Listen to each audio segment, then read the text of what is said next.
Okay, so you're thinking about starting a new micro congregation as a part of your existing congregation. I think that's great. I believe that micros need to be a part of the formula for most churches moving forward as we figure out new models of how we're going to be the church in this new day.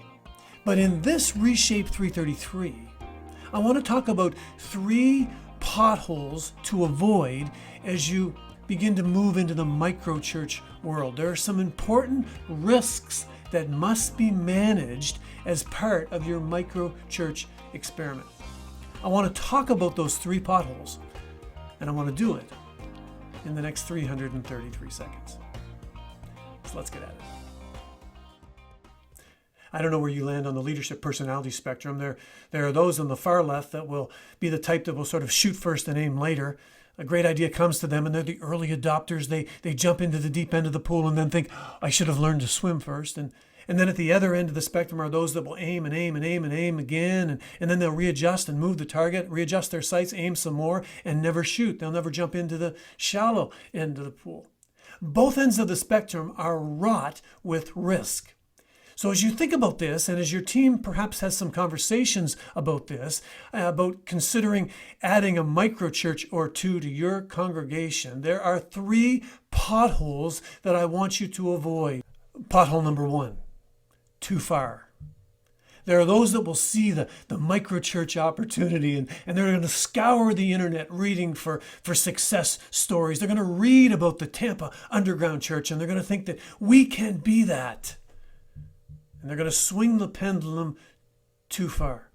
They'll try to transition their existing congregation from what it is currently to something brand new, unrecognizable, and misunderstood. They'll try to transition into a complete network of micro congregations. That is wrought with risk, and it is unnecessary. Instead, these leaders in these churches would be wise to move the pendulum one tick-tock or 1 step at a time. A wise compromise would be to consider a hybrid approach. On the one hand, how can we value that which already exists to maintain our church as we know it, to seek to improve it? And on the other hand, how can we initiate an experiment or 2?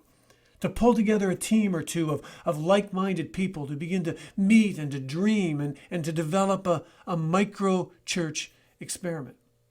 In the description below, in fact, there's a link to the launch course. The launch course could be a perfect way for your church to begin to dabble, have conversations, and to begin to build a strong micro church experiment.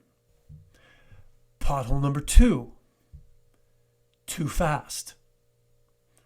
General Colin Powell recently passed away. He was a 4-star general who said, if you've served in the military over the past 30 years, you've probably heard it said that slow is smooth and smooth is fast. He said there's nothing original in that. Don't rush into things. Take time to think through things methodically. Paint the picture clearly. Communicate again and again and again and again to raise opportunity for questions, to increase buy-in on the part of people and maybe uncover some possible gaps that you've missed. Listen to the critics. They might mention a pothole that you can avoid. If you take the time to think through things methodically, you will make fewer mistakes and you will end up closer to your ultimate goals. I love to say, don't do it in a hurry. Do it immediately. That is, don't do it fast, but start today to intentionally and methodically develop your plan. Pothole number 3, too weak. A church that moves towards adding some microchurches to become a more hybrid, tethered model of church must take the time to build a strong, structural, organizational foundation.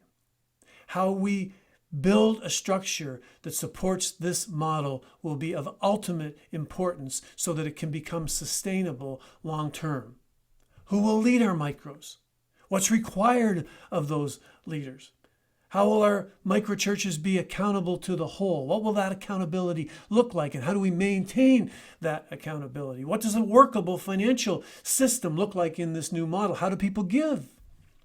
Are there any limitations that are placed upon a microchurch pastor? Taking the time to build a strong structure and foundation will lead to a solid, sustainable model of microcongregation for your church. Too much, too fast, too weak. There's a growing enthusiasm about starting some new microchurches all across the region. And I say, count me in, count me in. I think this is exciting. There's huge potential for our churches and incredible opportunity for our neighborhoods. There's opportunity to begin to reconnect with some folks that perhaps we've lost. And there's opportunity to provide some new spaces for new people to begin to gather. But there are potholes to avoid. So make sure that you begin to sidestep some of those potholes. As Voltaire said, don't let the perfect be the enemy of the good. Don't strive for the impossible perfect. Get it to at least an 8 or an 8.5, maybe a 9, and pull the trigger. But make sure that you do your homework and build the foundation first. Don't hit pause. There's some leadership conversation questions that are coming up for you to consider or to talk about with your team. Have fun.